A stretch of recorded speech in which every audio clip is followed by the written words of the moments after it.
Hi guys, Mrs. Hawes here for another exciting lesson in the Comanche virtual art classroom. Today here I am in my kitchen because it was just a wee bit too cold to my outdoor studio. We're going to talk about this artist today.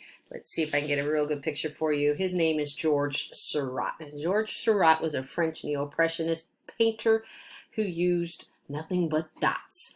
If you watched the little video, the story with Dada and Madi that told you about Georges Seurat, you know that the color blending he did was just with dots, and it's the way our eyes work together to blend our colors. So we're going to do this process called pointillism, and pointillism is only with dots. So here we go. The first thing that you will need to create our project today is a piece of paper of some sort. A Sharpie would be good.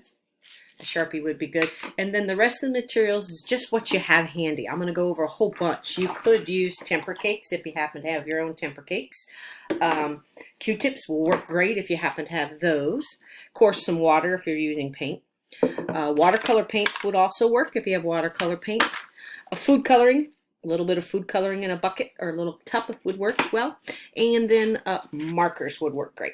Whatever you have handy that will do this process, it's all about dots. So the first thing that you're going to do is on your paper is you're going to draw something.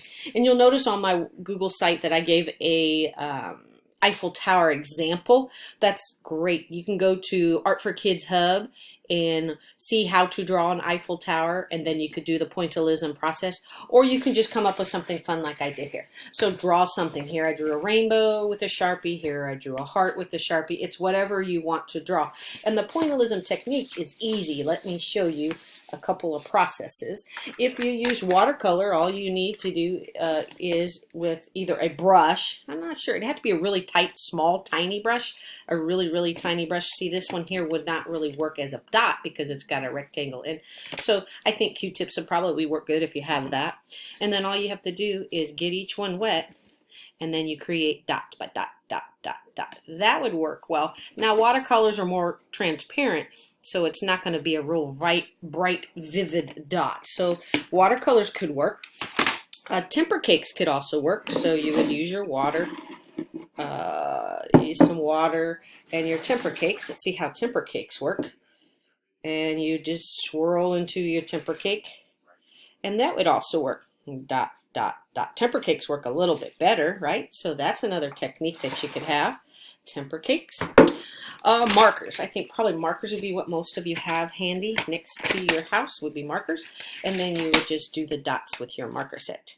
That would work better. Now the trick with pointillism, which means nothing but dots, is they are close together. You can't give these dots that are way out of not close, because then your eyes can't blend them together. So they can't be far like this.